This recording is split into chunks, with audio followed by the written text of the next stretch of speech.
Hey everyone. So I want to take a few minutes to go over writing assignment 1 evaluation paragraph with you so that you understand exactly what is required of you for this assignment. It's a big one. You'll do a compare contrast paragraph next week. Remember, that paragraph plus this paragraph are worth 40% of your overall grade. You'll be given a chance to revise if you're not happy with your score, but if we can do well on it the first time around, that's less stuff you have to worry about after the fact. So let's go through this and make sure that we understand exactly what we're doing for this assignment. All right. For this assignment, you will be writing an evaluation paragraph, which is the type of paragraph we learned about this week here in week 5. It was the lesson on exemplification and evaluation. So to get started, you want to review all of that material from that PowerPoint and video lesson. Pay close attention to the specific elements required of an evaluation paragraph, and pay attention to the sample evaluation paragraphs that I discussed that are there in the PowerPoint. There were 4 of them. Right, so the majority of the PowerPoint is going through the specific requirements for this type of paragraph. And then you get a few examples of this type of paragraph. All right. Once you're confident that you understand the type of paragraph you're supposed to write, you will then choose a topic to evaluate or review.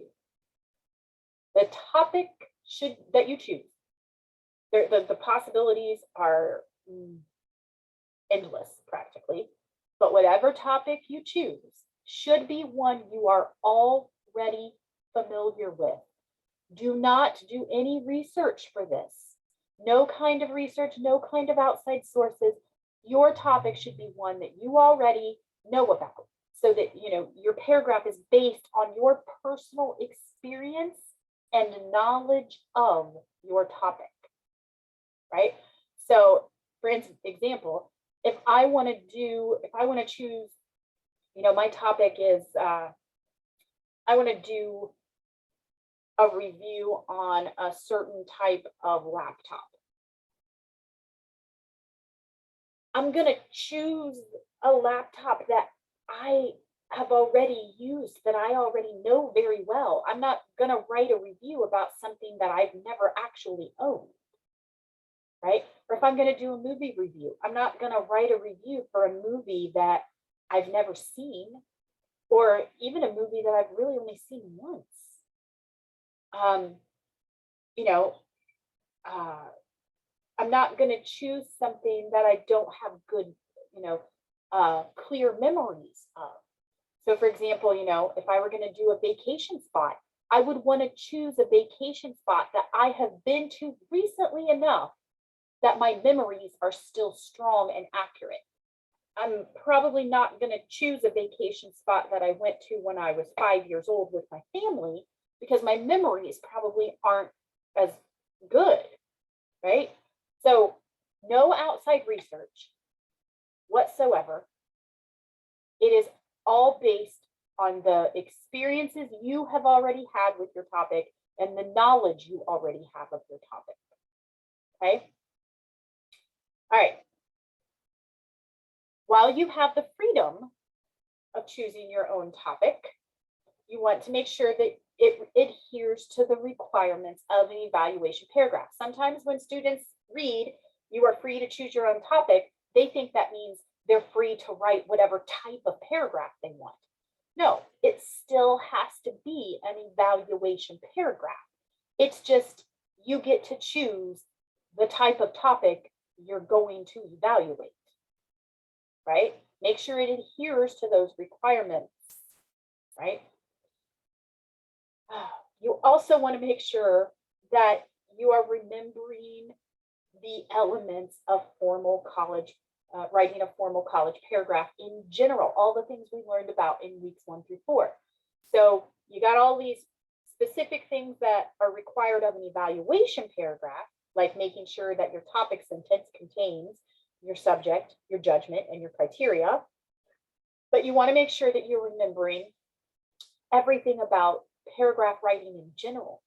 Make sure that topic sentence is focused. Make sure the rest of the paragraph has unity.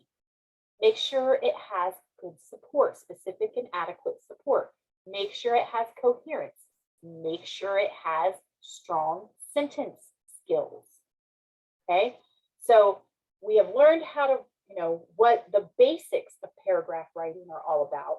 Now we're going to apply those basics plus the expectations of an evaluation paragraph to write this assignment. Okay. And I know this might seem overwhelming at first, but remember, you have already been doing this type of writing. You have already been doing evaluation writing, right? You've already done a restaurant review. You've already done a movie review. You've already done a shopping review and a vacation spot review. Those are from the journals and discussions in the first few weeks of the course. And there's a good chance that if you did really well on any of those, I probably said in my feedback that this would be a great topic to use for writing assignment 1 evaluation paragraph. If my feedback doesn't say that, then it probably says, you did fine for this journal or you did fine for this discussion, but what you have here is probably not going to be good for the evaluation paragraph, but that's okay, right? Or if let's say the restaurant review. Let's say that my feedback doesn't really say you should use this for writing assignment 1, but you're thinking to yourself, well, yeah, I didn't really understand what I was supposed to do in that, but now that I understand exactly what an evaluation paragraph is, I think I still want to use that topic. I'm just going to do better at it now that I know how to write an evaluation paragraph. That's fine, right? Movie review. Let's say the journal for the movie review, and my feedback says, what you have here is fine for this journal, but really all you did was tell me about the movie. You spent too much time describing the plot and the storyline, which you're not really supposed to do. So you probably wouldn't want to use this for writing assignment 1 evaluation paragraph. But now that we've gone through the lesson, you might be thinking to yourself, all right, but I think I could do it. I think I do want to use that movie as my topic, but I'm going to do it the way I'm supposed to do it as an evaluation paragraph. You can do that. But if my feedback actually says this could be a potential topic for writing assignment 1 evaluation paragraph, you have some great ideas to work with here if you want to use this as your topic. That means you were really on the right track and using what is in that journal or in that discussion will be super helpful coming up with this evaluation paragraph because you already have a lot of your ideas generated from that assignment. Okay, already been doing this. You already have topics that you have used. You can do this. However, if you do not want to use one of those topics from the journals or discussions, you can choose something different. I have a list that I'm going to show you in a moment of potential topics. And if there's nothing on that list that appeals to you, then you can reach out to me and let me know, I don't really like anything on that list. I was thinking of doing this. Do you think that would work? And I will let you know, right? It's not like getting approval per se. It's really more just, is this an appropriate type of topic for this specific type of paragraph? And then, I might ask you some questions and figure it out with you. And more than likely, I'm going to approve it unless it's a topic that really just it would not work, right? All right, so the other thing is that I'll be showing you here in just a moment. We'll look at that list, and then we'll also look at the graphic organizer that's mentioned here on this last bullet item in this section. We'll look at that in just a second. Now, once you submit the paragraph, how will you be graded? You're going to be graded on unity.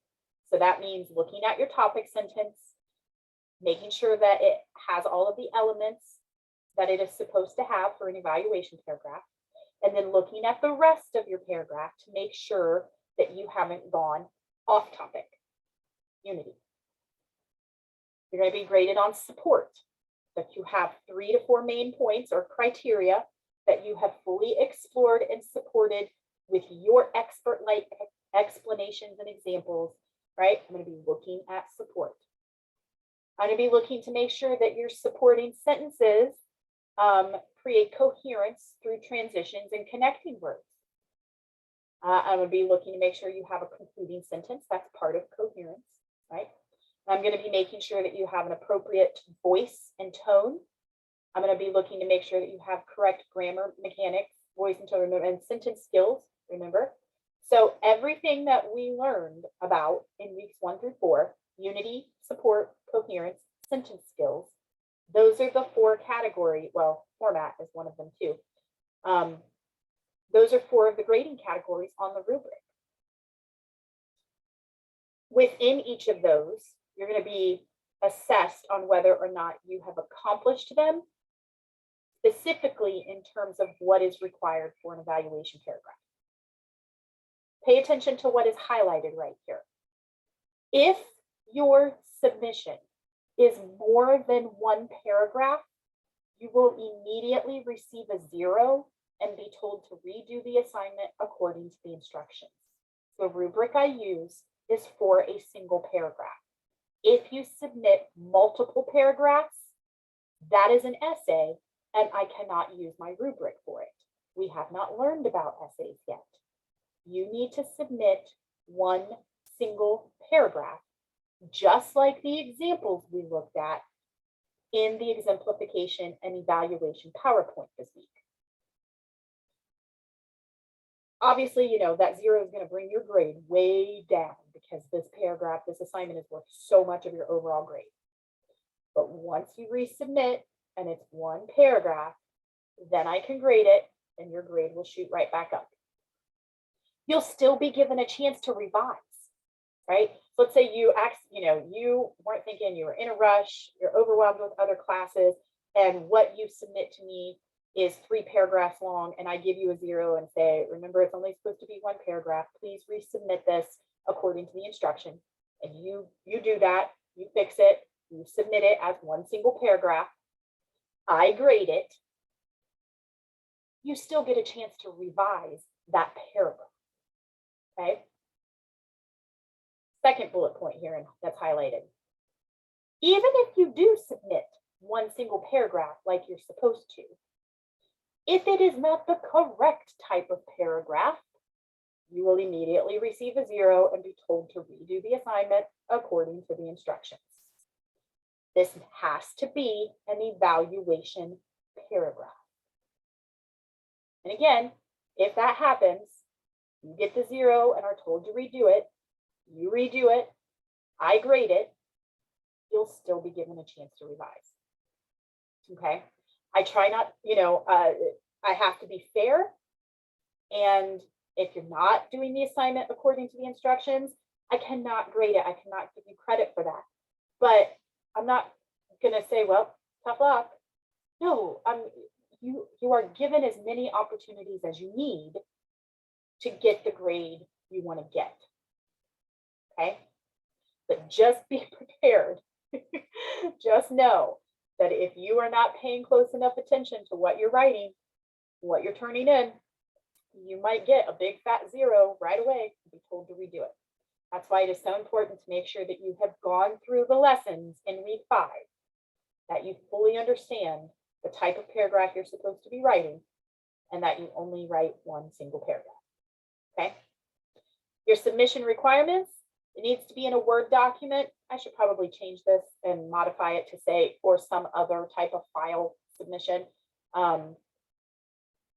Google Doc, a PDF, Open Doc, what have you, needs to be in some sort of file that is common and able to be opened by most devices.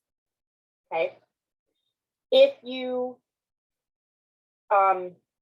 type your paragraph into the comments box for your submission, you're going to get a 0 on one category of the rubric because part of the rubric is on formatting.